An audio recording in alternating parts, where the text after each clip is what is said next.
दौड़ा है जनाब के जेड़े लोग अनाथ गैरत दा छड़ देवन जान के पल्ला बड़े शौक दे नाल जलेंदे हिंद जरदार दे जरदा खल्ला। मैं तो लहू दे नाल भी लिख सकना सच्ची गल है कासिम वल्ला। कदे औरत कंजरी नहीं बनदी जे मर्द ना होवे दल्ला। और आखिरी दौड़ा के मता समझी हुसन दी पेंशन बनसी ऐ नौकरी नहीं सरकारी। मता समझी हुसन दी पेंशन बनसी ऐ नौकरी नहीं सरकारी। जेड़े आंदे हिन तू सोना है छड़ दे से निवारी वारी।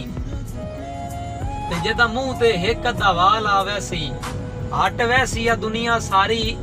मजबूरन तेनू तंग पै के वध रखनिया पौसी दाढ़ी।